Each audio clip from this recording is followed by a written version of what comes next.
Hi everybody, thanks for joining the channel today. We're going to be talking about effects on acoustic guitar.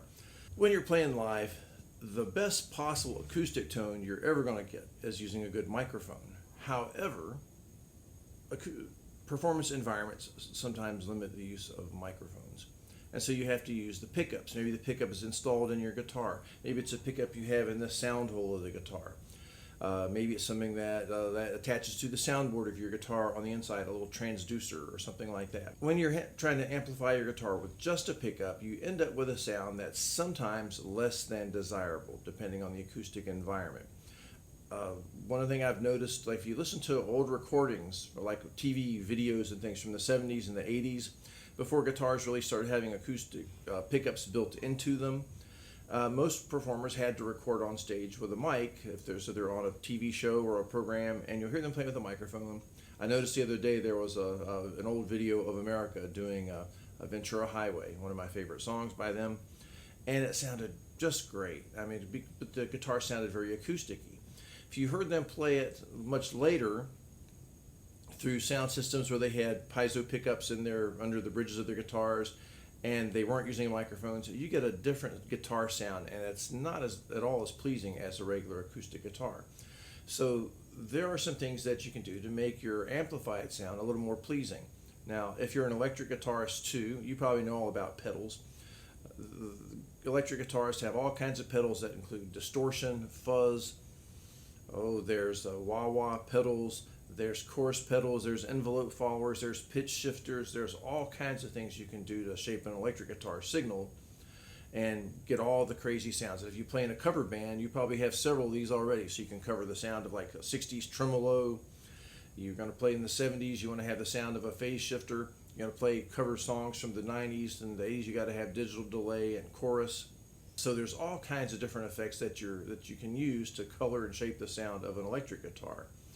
These can either be rack mount effects like the rack I've got behind me here, or you can have pedals on the floor on a pedal board, and that is a real common way, and it's an inexpensive way to kind of begin experimenting with the pedals.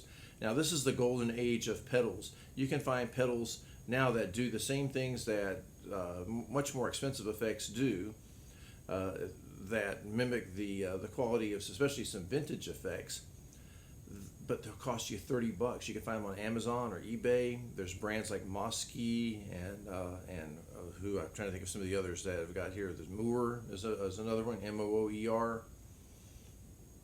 They make some really good effects. I'll be demonstrating something today. The one I've got is made by a company called Sonic. And this is a little single multi-effect unit, but I also want to bring in a couple of pedals here as well. These effects can enhance your acoustic guitar and make them sound more acoustic. That sounds kind of weird, but when you amplify the acoustic guitar without a microphone, just using a pickup, you lose a lot of the body resonance and a lot of the overtones that make the guitar really enchanting to listen to. So some of the effects, you can kind of simulate those. So let's, without any more ado, let's go ahead and dive in. The first effect that you probably want to consider is reverb. Oh, let me turn this off just a second. Here's my guitar, just dry.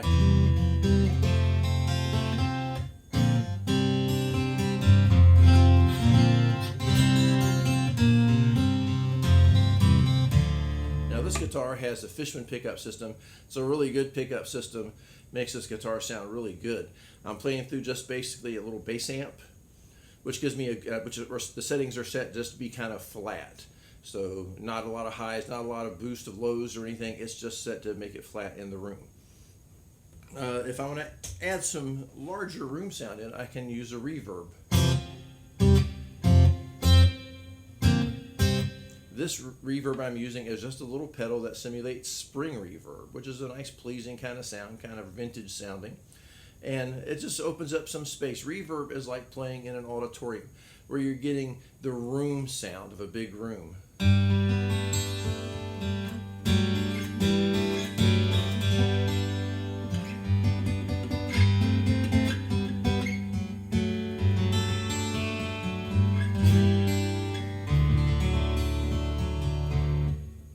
So it just kind of fills out the space, makes it seem a little bit less dry, adds some sweetness onto the sound. Okay, I'm going to turn that off, and the next one I'm going to add is digital delay. This digital delay effect is one that costs about 40 bucks. It's a little tiny little pedal. It's made by, who makes this one? Moore, I think. And this one is basically emulates an old analog delay, but it's a digital delay, but it simulates the analog kind. The difference in these is like echo is different than reverb. Where echo is kind of this diffuse kind of roomy kind of sound. Echo is like into a canyon where you get a distinct reflection back. If you yell hello and it goes hello, hello, hello, it comes back at you like that. So in this one, you can hear the echoes.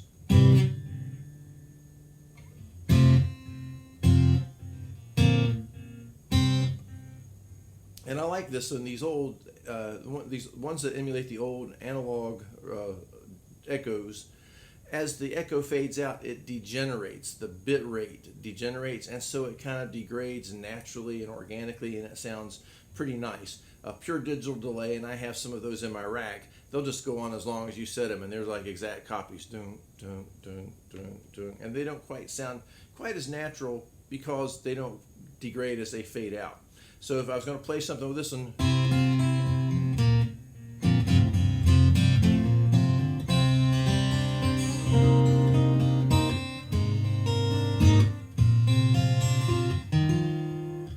it's very subtle, and I have it set for just a very subtle setting. If I crank it up, you can actually use the effect and kind of play with the effect. And I do all of my ambient music involves really cranking the digital delay. If you combine these two, you get something very nice and very natural.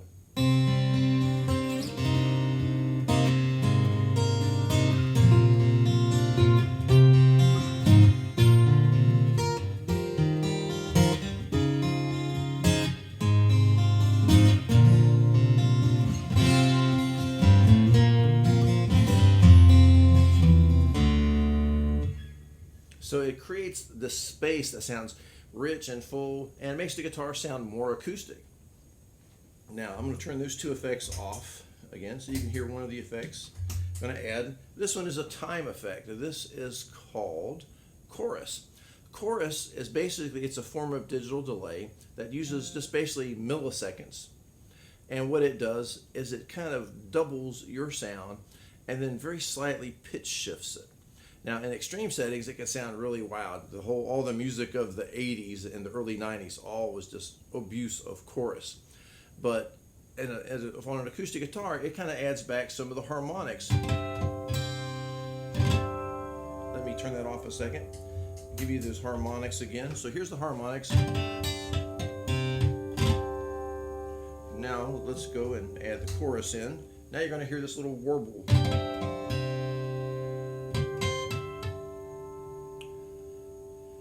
It kind of simulates some of the natural resonance you get.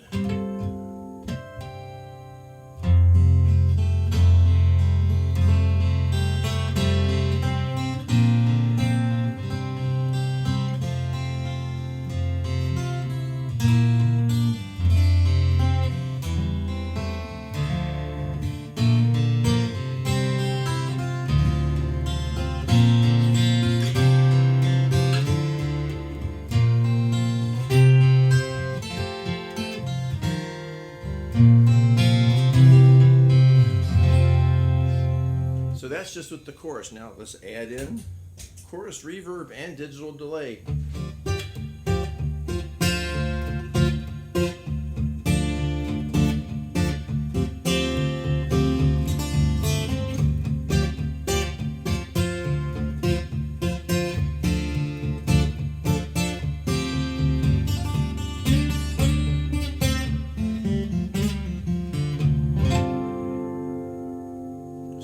That richness, that warmth. Now, one other thing, let's kind of add in here. Let me turn these effects off for a second. Another thing that you might be interested in using is compression. Compression is used primarily in the studio to limit your signal so it doesn't spike the meters. In other words, you got your meters that are showing how your levels, and they spike up to the red. You're overloading the inputs, and you might get distortion. And in the digital domain, that means you're going to get what's called thwack. It's going to go thwack, thwack, and or your dropouts of sound. So you want to limit the amount of signal you got going in. So if you play a note very softly,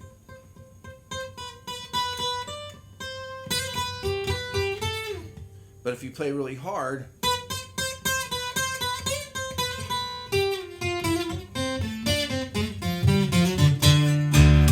you might end up overloading your inputs. So compression, what it does, it kind of squishes your signal. Whenever you play soft or loud, it evens it out.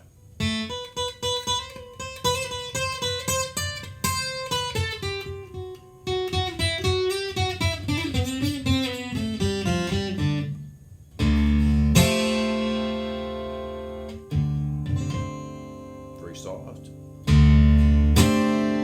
loud. It kind of evens everything out so that the volume doesn't overwhelm the input, and the guitar responds actually, depending how you set your compression, the guitar will feel more acoustic in your hands even when it's amplified. What do I mean by that? When you really dig into an acoustic guitar without a pickup, you get this blooming of harmonics and overtones, and then when you quiet it down, those harmonics, they kind of naturally dissipate back into the guitar. The harder you overdrive the guitar with your hand, the more overtones you get. But with a piezo pickup or a magnetic pickup, it just gives you distortion. So what happens with the compression is it allows you to dig in, play with more dynamics without overloading the inputs. Well, let me add in the other three effects. So now we've got compression, reverb, digital delay, and chorus.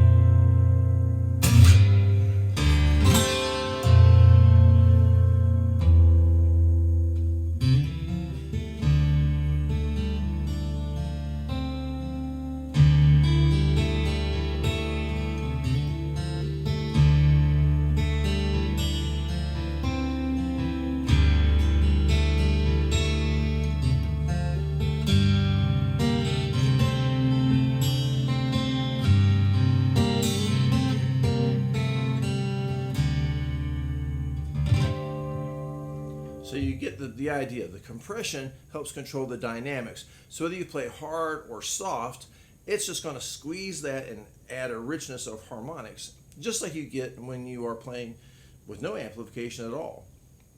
So it can really add a lot to your sound, but it's a very subtle thing. You feel it more so than you hear it.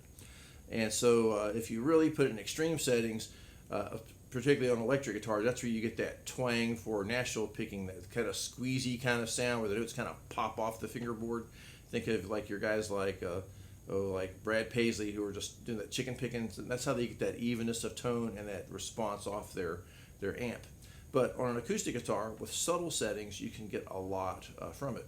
So there are some extreme effects you can get, like pitch shifting, equalization, other things like this, but these are the main ones that you're going to be interested in.